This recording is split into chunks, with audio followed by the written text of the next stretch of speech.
I am Mike Langner. I come to you from a broadcast background, in front of and behind microphones, very little in front of and mostly behind TV cameras. And of course, particularly in the radio business, audio is the essence of what we are. In television, it's our picture and our sound. So for the next period, please think that you're sitting in a comfortable chair in front of your television, and we will let the show begin. Again, thanks so much for being here. Part of what we'll have about halfway through, by the way, is going to look like a battle of the bands with what you saw and heard from Connie Anderson over lunch. I think our band can drown him out. So what are we going to do today? We're going to look at and listen to many kinds of audio that come over loops and come over PA systems. Some good, some bad. Some microphone techniques that are great, and some that are very much laughable. What will you learn and take away? You will take away knowing a number of problems that bring about bad audio and what to go do and fix it. Depending on your hearing, some of the examples I have for you, you may not be able to tell the difference. Some of the examples, depending on the nature of any hearing deficiency you have, you'll go, wow, those are amazing. You'll hear some with greater difference than fully hearing people will hear. So let's start at the beginning. Most sound goes into most loops through microphones, and they are very much like eyeglasses. So we're going to choose microphones and place them much the way you might go to an optician and choose your glasses frames and the kind of lenses you want. We have a lot of tools to choose from. On the screen that you see at the moment, very quickly in the upper left-hand corner, one of the most common broadcast talk radio microphones in the world. A lavalier, much like the one into which I'm speaking. A stage microphone, similar ones are used by operators and receptionists. They're wonderful because they put the microphone very close to the person speaking. And one of the things you'll hear me repeat many times today is the importance of getting the microphone close to the person speaking. On your screen on the upper right, the one that looks like an electric heater is a parabolic microphone. They are absolutely wonderful for picking up things from a long way away. You can hear what's going on in the huddle at a football game. If you're a birder, you can hear birds. And if you're a nosy neighbor, you can tell exactly what they're saying in their backyard. A really handy one is on the lower left. That's a shotgun. It's designed to pick up sound from farther away. That's the good news. The bad news is the good ones start at about $1,000. And the reason you don't see microphones generally in movies and TV programs, other than those talking head discussion programs, can be seen on the lower right. That's a boom microphone, typical of what's used in movies and TV. And if you watch carefully on a lot of low-budget TV shows, you'll occasionally see a microphone descending from the heavens into the picture, and then, whoop, mistake, and they'll take it back up again. Fun fact number one, we have a few fun facts. Where did the phrase hot microphone come from? These are antique microphones. They were made to work by loosely packing a bunch of carbon granules, kind of like pieces of salt in there, and then the speech would vibrate them and change how much electricity went through them. Really crude, sounded bad, and to make them really powerful, you ran a lot of electricity through them, heated them up, burnt your lip, and therefore it was a hot mic. The best mic for your system is going to depend on the environment that it goes in, and the fact that we are primarily interested in clarity. We are less interested in completely accurate reproduction or fidelity. Clarity is wonderful because it leads to understanding and intelligibility. So we'll focus today on making the sound clear and understandable. Remember hi-fi sets? The idea was have more highs, have more lows. Well, as we heard in the presentations on T-coils, if you're using it on a telephone, telephones don't have highs or lows. You have highs or lows, you get hum, buzz, and noise. For loops, we want highs and lows. Very important different settings for telecoils, been well covered. But what was not covered as well as I would have liked it to have been was how badly many T-coils come from your dispenser set up. The first hearing aids I got came from a dispenser with a loop in his office. I had to ask him what it was. And he told me, I said, well, have you set mine up for it? He says, no, nobody uses them. It's just here for display. I no longer go to that guy. So we're going to start with microphones because that's where pretty much all of our sound starts. And microphones get classified by a number of characteristics, principally for regular microphones like this by directionality. One of them that's called a cardioid, which obviously is a reference to heart, has a pickup pattern that looks like a heart. So it'll pick up well if I talk into here, and it won't pick up well if I talk into here. Handier if people are going to talk, as we say, off mic. What, Tom? Is a microphone that's omnidirectional. Microphones that are omnidirectional pick up from all directions, like this one. You actually could talk to it like this, and you pretty much couldn't hear the difference. Its pickup looks sort of like a world globe, equally well, all directions. Rarely you may see microphones that pick up principally from the front and the back. And where have you seen one probably? Remember, this is the offstage announcer telling you and only you. Well, the microphone he was talking into was in fact one of these bidirectionals. They were principally made for radio studios to use when they were doing radio drama with people on each side of the microphone. Not likely to ever come across one when doing a loop. And here's our friend the $1,000 shotgun. These can be really handy if one of these gets a little echoey when it gets a bit away from you. But again, the downside, these things are really pricey. And then we're back to our old friend here for listening to birds or the neighbor next door. Occasionally you will see them in TV shots of football games because they do use them to pick up the huddle or maybe the referee's call if the referee doesn't have a wireless microphone. Are they good to know they're there? Yes. Will you ever likely use one? No. But hopefully you'll never use the jack and the spare tire in your car either, but it's good to know they're there. Lavalier microphones we'll come up to in a minute, but first I want to talk to you about one that bends the rules. This thing, originally called a PZM, now called generically a boundary microphone, excels at keeping the same tone to the audio no matter which direction it comes from. It's not an end-all be-all, but if we had 4 people at this table, you could put one in the middle, it would pick everybody up, and it would not color the sound of their voices. I've used these in theater productions on fairly small stages, putting 2 or 3 at the footlights, and didn't microphone the actors if it was an acoustic show and they wouldn't otherwise have microphones. I say this guardedly, it is not a fix-all. It is a useful tool. Sometimes you need a hammer, sometimes you need a pair of pliers. Don't hammer with the pliers. Use it, but don't misapply it. Lavalier mics are interesting. You see the one with the holes in it? If I have one of those here and it flops over and turns sideways, a lot of me will disappear. They're great for not picking up feedback from PA systems, but they really only pick up well right above them. So if right above them moves to the side, they pick up from the side. The non-directional is more prone to feedback, but it's also more forgiving if the speaker moves around. So what mic's best for you? The answer is, what are you going to do with it? Where are you going to put it? What results do you want? So we have a few rules. Here's rule number 1. Have as few microphones on at the same time as you can. If somebody's not available to operate them, look in a catalog or Google for automatic mic mixer. These things turn microphones up and down automatically.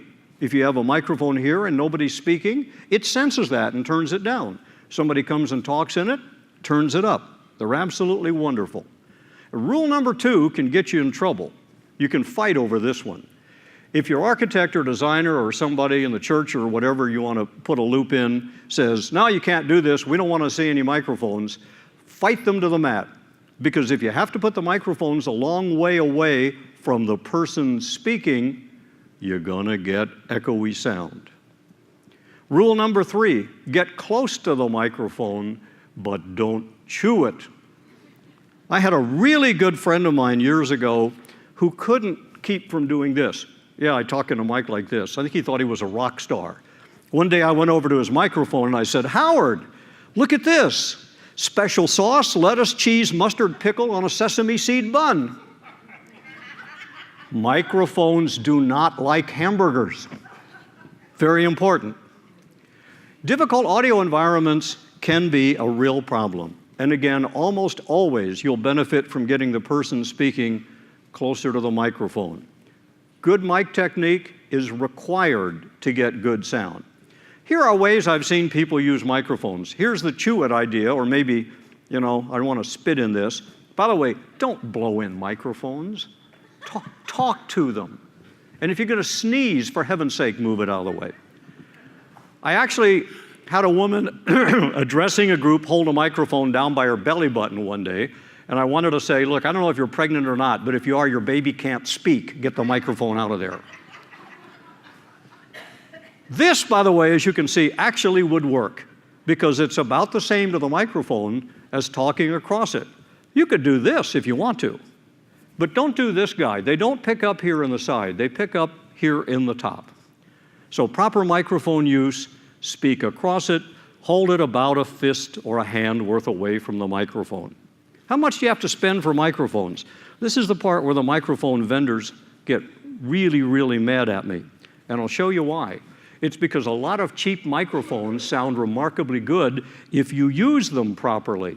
So what about some of these cheap ones? Can we listen to some of them? Yeah, we can. Let's start with a really expensive lavalier microphone, which I'm sure this is one of, and see what it sounds like. These next 3 clips come from the conference room at ATS Resources. Full disclosure, it's a nonprofit in New Mexico that provides low-cost technical assistance to the blind, low vision, the deaf and hard of hearing communities. And I'm in a conference room next to their store. Loop systems will often be fed by lavalier microphones, such as this one. Placing the lavalier microphone properly can make a very big difference. This one, as you can see, is in the middle underneath my chin. So if I were to turn to the right and say, as you can see from my PowerPoint, or turn to the left and say, now a solo by the star singer in our choir, my voice doesn't change a whole lot. Boy, here's a guy with a face made for radio, don't you think? So let's see if we can downscale a little bit. Is there a small difference in sound? Well, sure. But again, many of us who put in loops, especially for nonprofits, have to be very careful about the bottom line. So we're beginning to see the wide range of microphone choices that are available if you just do a little looking and a little testing. Well, what if even this is too expensive? Can we save you some more money? Yeah, we sure can. Let's go down to a $29.95 lavalier mic and see how it sounds. A lavalier microphone for $29.95? You bet. I took this one off the rack from the store next door. It's made for loops. It is indeed only a $30 lavalier microphone. And you got to admit, doesn't sound bad. So if you need a bunch of lavalier mics and you don't have a big budget, shop wisely.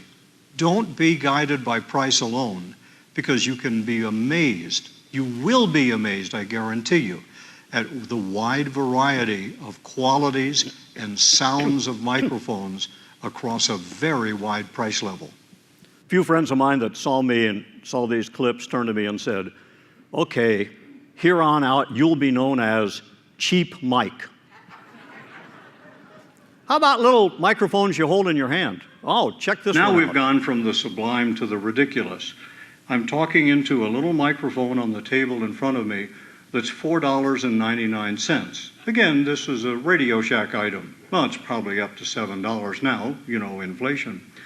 But what I'm talking into is a little inexpensive tape recorder microphone, the kind that used to come with cassette recorders. I have another one here that's a cassette recorder microphone as well. Let's compare it. Well, here's another cheap cassette recorder microphone. I would tell you what brand it is, except it's so cheap it has no brand mark on it. But again, it's an indication of how you can get really good audio by carefully selecting and carefully using inexpensive microphones. You don't have to spend a fortune. You just have to pay a lot of attention to detail. That will save you a lot of money and help you get great loop sound.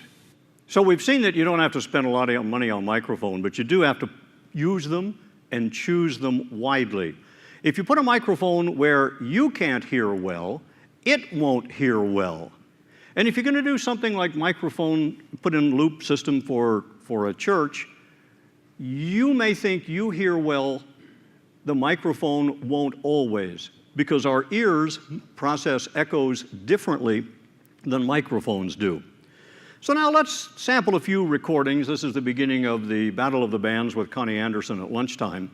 And start with a standardized recording, and then let's change it around. Let's have it in some problem environments and do some problem fixes. Let's try this. A carrot is a long reddish-yellow vegetable that has several thin leaves on a long stem and which belongs to the parsley family. A carrot is a long... Okay, if you didn't laugh, you're not an audiologist and you don't use real ear, because that's a real earful. At least the audiologists in our community have that as their principal recording for setting hearing.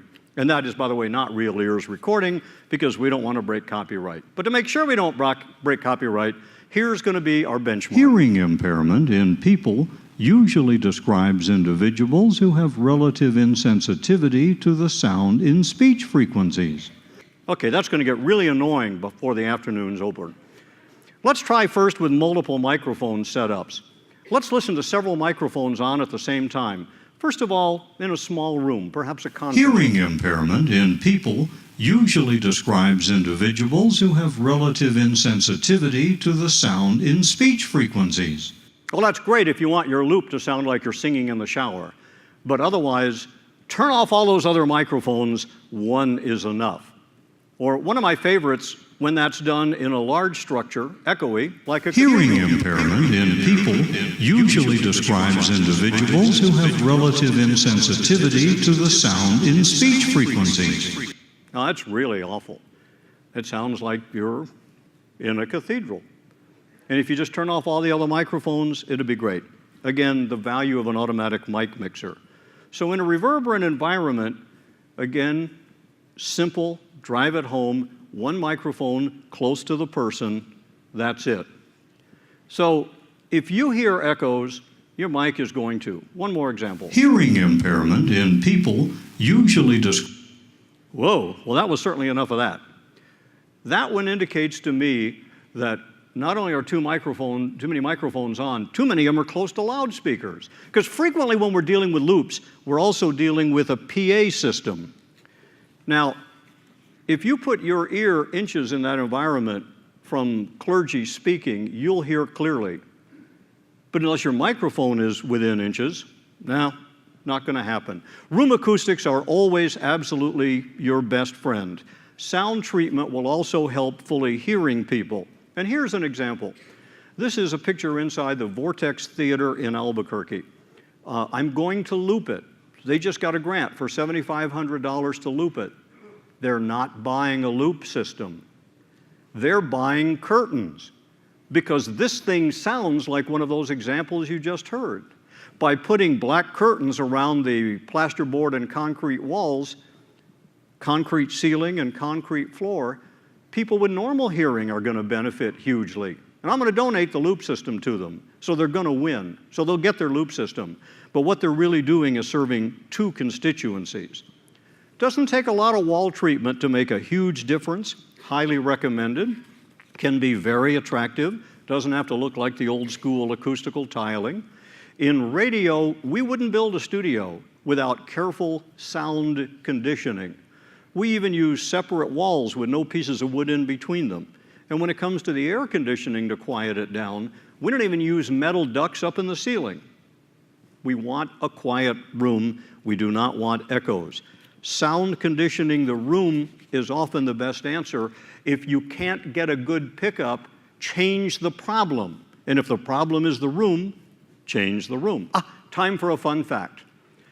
In the early days of radio broadcasting, stars of legitimate theater, vaudeville on the stage, were often deathly afraid of microphones.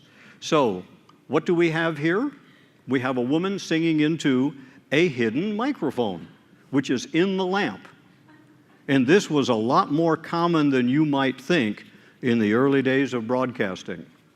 Well, now, in putting together microphone systems for loops, we have a similar situation to what we have in much of life. We have the things we need, and we have the things we would like. So let's start with what we need: clarity, comprehension, understanding, absolutely number one. And then we can try to make the sound pretty or more full fidelity later. What are some of the tricks we have once the sounds come in the microphone? We have a bunch of knobs available: equalization, limiting, compression, and expansion. And we'll go through them one by one and see how to use them, and also see how to misuse them. Many sound systems, perhaps more PA systems than loops, tend to sound muddy. We can perk them up, much the way on a home stereo you just grab the tone controls and perk them up. A home stereo with a bass and a treble control has a very crude two-knob equalizer. Well, in professional audio, we like knobs. We're grown-up kids that used to go in when the movie projector came in the teacher's classroom, and we couldn't wait to get our hands on that movie projector. So equalizers are just tone controls like the one on your home stereo, but with lots more little knobs, each one controlling a smaller and smaller area of the piano keyboard. And in fact, piano keyboard is a good example. We have equalizing the low frequencies down here, the bass, the mid-range, and we have little knobs for the various octaves up here at the top. Lots of control, lots of knobs to turn. Done wrong, wonderful opportunity to mess it up. Done right, lots of control and lots of fixes. So let's listen to some of these things. We're going to use a gadget called a graphic equalizer. And we're only going to use half, because while you could construct a stereo loop, and we had a lively exchange about that on the Loops and Telecoils listserver, having one loop this way and one loop that way, I've never seen one, and probably never will. So let's have a few seconds of our benchmark, and then we'll play with the equalizer. Hearing impairment in people usually describes individual. Boy, is that sizzly. That's pretty nasty. But if we had something that we were starting with that sounded like this. Hearing impairment in people usually describes individuals who have relative insensitivity to the sound in speech frequencies. So now we've learned we don't really want just to equalize the highs generally. If you have ski slope hearing loss and you forgot your hearing aids, you probably liked this one up here, because it does a whole lot of what your hearing aids do. If you have reverse ski slope hearing loss, you might have liked this one, because, again, what do your hearing aids do? They bring up the bass for you. Equalizers are often set incorrectly. I was asked to come to a church in our community where the audio was really tubby, incomprehensible in some parts of the church. And I looked at their system and I thought, I think we can fix this with just a little adjustment. I did a little tweaking. Here's what a church parishioner had to say after I spent literally 3 minutes in the building. It's going to sound like a shameless plug. It's not. He's just very kind. Hi, I'm Alan Gilmore. I'm a member of the First Congregational United Church of Christ in Albuquerque, New Mexico. And this is our sound system with which we were having a lot of trouble. There were dead spots. People couldn't hear at various spots in the church. And our friend Mike Langner came along, and simply by changing the settings on our equalizer, we have made all the difference. People can hear, everybody's happy, and we thank him. Whoever had set up their sound system, I think, was a roadie with some rock and roll band, and he'd said it pretty much this way, which if you'd like your pastor to sound like he's talking through a jukebox is a wonderful idea, but it doesn't help the understanding. Maybe a few pictures will help some understanding. Here's a standard picture of a wave. On CSI, they'd call it a voice print. And they're very handy for diagnosing some of the problems in loops. Normal sound looks like this. Here's a bigger picture for those of you in the back of the room. And when we turn up the volume, you'll notice something interesting. See how parts of this are different height? This is our dynamic range. We have soft parts and loud parts. We've all turned up a stereo too far, and when we've done that, we've gotten clipping. Clipping distortion is really nasty. If you turn up the volume too high, it clips off the tops of the waves. That's why we call it clipping, and it sounds a lot like this. Hearing impairment in people usually describes individuals who have relative insensitivity to the sound in speech frequencies. And by the way, it makes the sound a lot louder. Sorry, I should have warned you. So it's a great tool if you want to scream. When you scream, the way we can tell on TV where it's not all that much louder, somebody's screaming, we hear the clipping in their voice. Not only does clipping actually make the sound louder, if harder to understand, it also psychoacoustically makes the sound seem louder. And we'll investigate psychoacoustics here in a few minutes. So again, for you guys in the back of the room, there it is, the big picture. Dynamic range is important. Too much of it is a bad thing for people like me with hearing loss. The dynamic range, or how loud are the loud parts, how soft are the soft parts, can be extreme in full orchestra concerts. If you're standing talking to somebody and a jet airplane flies overhead, it's how loud does it get and how soft does it get. Generally, for those of us who are members of the hard of hearing community, we want to have dynamic range, especially in music, but we don't want to have maybe as much as there originally was. So we're going to measure it. We heard Connie and some others talking about decibels. Why don't we use something funny called decibels? The ear is amazing because the ear has its own built-in version of holding down the dynamic range so that we can hear a bird chirp and a jet airplane go by. The ear takes a change in the power of the sound wave of 10 times and says to your brain, it's not 10 times as loud, it's only about twice as loud. So we can fool the ear, keep the dynamic range, but make it easier for hard of hearing people to hear all the parts. If you want a little quick 10-second chart and you're good at mental math, this is the decibel thing. My own hearing loss is about 46 decibels. So it takes me about 30,000 times the power of the sound wave to sound like it did when I was a teenager. When, by the way, I could hear some brands of dog whistle. Let me tell you, those days are over. Okay, why do audiologists get so careful in adjusting parts of our hearing, and they'll just tweak this little thing up a tiny bit and this other one down a little? Let's pick a 16 dB difference. We're going to make a change here, and I'm going to also use the kind of material you hear to affect what you hear psychologically. Here's our loud guy. Hearing impairment in people usually describes individuals. Whoa, hello. So now let's drop it down. The audiologist would say 16 decibels. Hearing impairment in people usually describes individuals. And it's softer, but I wouldn't say it's 40 times as soft, but it's 1/40th the strength of the sound. Well, let's listen to it in music. Here's where the psychoacoustics come in, because we're going to listen to a soft one and a loud one. But because the loud music is janglier and more exciting, it will seem a greater increase. Important to know when we're setting up our sound system.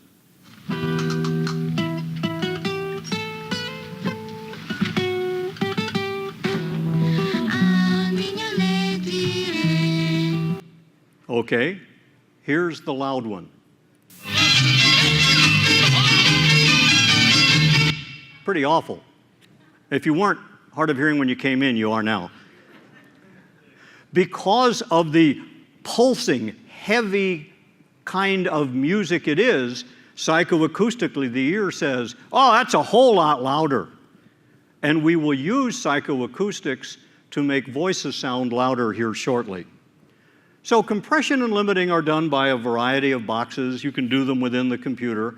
You can spend anywhere from about $40 on eBay, I just bought 3 to donate to more nonprofits for loops, to thousands of dollars. And it's like a little green man with a hand on the volume control, turning it up when things get too soft, turning it down when things get too loud. Very handy thing. Then we add something called limiting. Limiting says, okay, I'm going to limit you to getting this loud, no more. So compression says, we're going to restrict the dynamic range. And limiting says, I don't care how loud you yell, you're not getting any louder than this. 2 good tools to put in your amplifier system. Tools that can be misused, but useful if properly applied. So let's listen to our no compression benchmark for Hearing impairment in people usually describes individuals who have relative Okay, now let's compress it the way we in broadcasting do, particularly for the commercials, and see about clarity and punch. We get this. Hearing impairment in people usually describes individuals who have relative insensitivity. Really makes it jump out, doesn't it? That's when you get up and turn down the TV volume control, because people like us do this to you. There's a problem, though, with compression. If there's junk in the background, it brings up the junk every time I stop, pause between sentences, and breathe. Here from our local mall is what it sounds like in the food court. Hearing impairment in people usually describes individuals who have relative insensitivity to the sound in speech frequencies. Now let's put compression in, so the minute I pause, the minute I breathe, the compressor is going to say, oh, I got to make whatever sound is left the same loudness that he just was. Hearing impairment in people usually describes individuals who have relative insensitivity to the sound in speech frequencies. Sure made the background sound louder, didn't it? But they actually came from the same recording, just applying compression. Well, if compression's good, does it have an evil twin? Yeah, it's called expansion. Expansion in sound makes it sound like you make the sound bigger. The way we use the word is very different. We say, if there are going to be soft sounds like the noise in the mall, we want to make it softer. So can we get a little black box to take the softer parts and push them farther down? And the answer is yes. Properly applied, it can sound like this. Hearing impairment in people usually describes individuals who have relative insensitivity to the... Notice this is the same mall recording, but the background was a lot quieter. Like all tools, you can misuse it. What if you use it like a sledgehammer instead of a regular hammer? Listen to how strange it gets. Hearing impairment in people usually describes individuals who have relative insensitivity to the sound. It's now taking out the sound of my voice when my voice hits the soft part. Demonstration of a tool, using it and misusing it. If we could look at a voice print of sound with too much expansion, it looks like this. You can see there are just complete holes in between where I'm speaking. So we've taken now and looked at expansion. We've looked at compression and limiting. And we're going to move on now to the question of how much louder than the noise do we need to be? And Connie did a little bit of that over lunch, but lunch was kind of noisy. So let's see if we can do something like what he did in here. Let's try now an 18 decibel or 64 times and zip through these real quick. Because we'll see that the nature of the background noise makes a huge difference. Here's our food court. Hearing impairment in people usually describes individuals who have relative insensitivity to...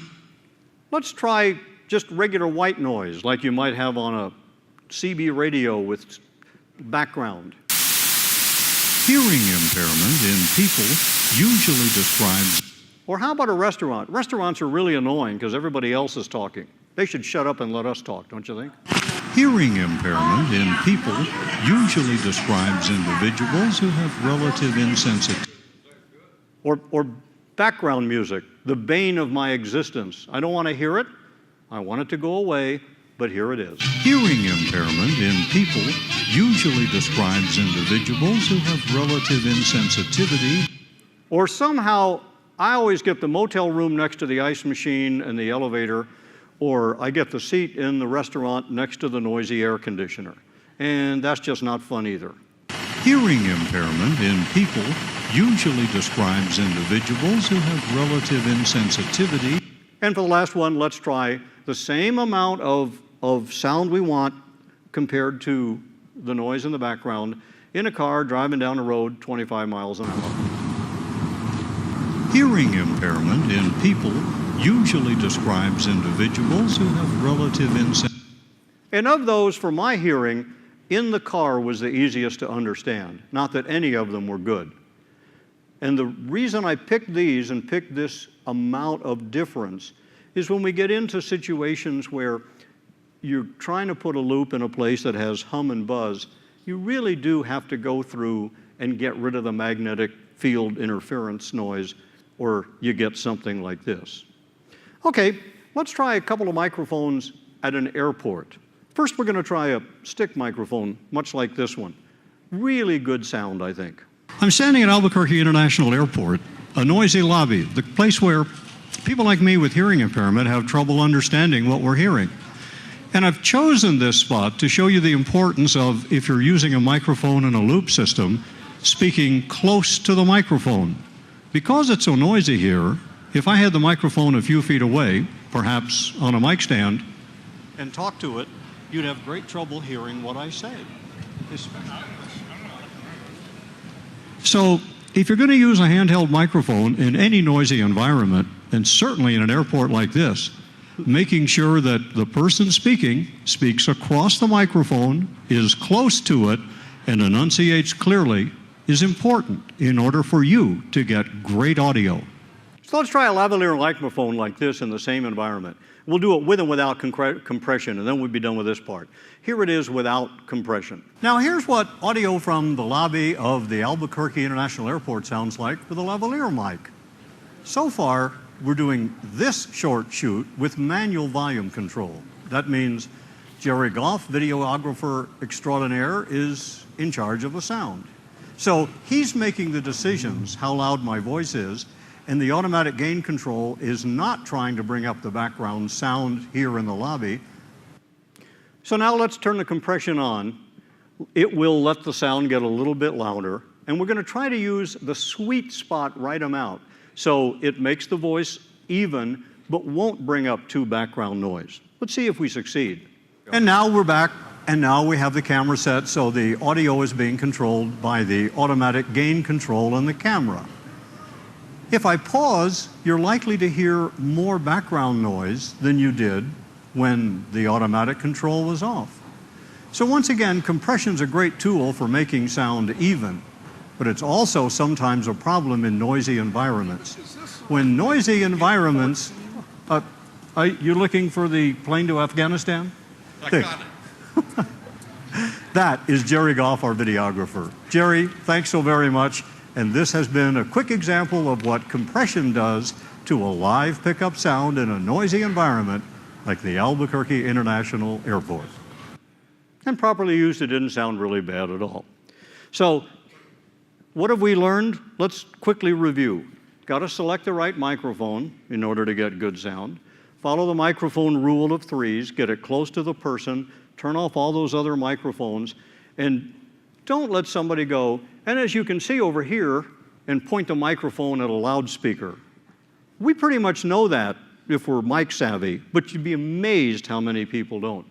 Equalization, those many tone controls, makes for really good crisp audio.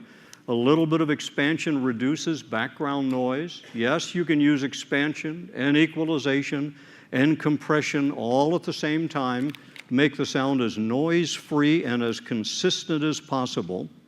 Which brings us to the audio processing rule of threes. These three simple things, properly applied, will make your loop audio much better than not having them. And all of this simply means I can hear you now, and that's good. So Dana asked me to play a couple of clips and ask you to think about what you think is wrong with them. So very, very quickly we will do that. I'll play a few seconds of each, and then I'll tell you what was wrong, and you can keep score in your mind of how you did. So here are our clips. There's something really wrong with each one. Hearing impairment in people usually describes individuals who have relative insensitivity. This is the National Woofer Test. Obviously, too much bass, way too much bass. Now for this one. Hearing impairment in people usually describes individuals who have relative... Pretty overdriven and clipped, would you say? Hearing impairment in people usually describes... Somebody got their hands on the equalizer and turned the highs up too far. Okay, what's happened in this case? Hearing impairment in people usually describes individuals who have relative insensitivity. Ah, that's that evil twin expansion, the opposite of compression. Overused, too much of it, taking out the soft parts of my voice. Hearing impairment in people usually describes individuals who have relative insensitivity to the sound in speech. Okay, another muddy one. That's pretty easy. Hearing impairment in people usually describes individuals who have relative insensitivity to the sound in speech frequencies. This one's harder. I took the equalizer and I took off the top, the treble, and I took off the bottom, the bass. So it comes at you sounding like a really fancy table radio, but not like a good high-fidelity loop system. Hearing impairment in people usually describes individuals. This one, another guy who got his hands on the equalizer and turned the highs up way too much. Some people who need hearing aids and who have ski slope hearing loss will do that because then they can hear it better, and all the rest of us go, that's really bad, while the other person is loving every minute of it. Hearing impairment in people usually describes individuals who have relative insensitivity. And that's our old friend with too many microphones on and or speaking too far away from the microphones. So that's been a little bit of a tour of audio processing, of microphone technique, things that people do to make loop systems sound bad, and things you can do to make them sound better. So talk to me anytime. We'll continue this 4 o'clock. Several of us will be back for questions and answers, and I appreciate your time so very much. It's an honor to be here. Thank you, thank you.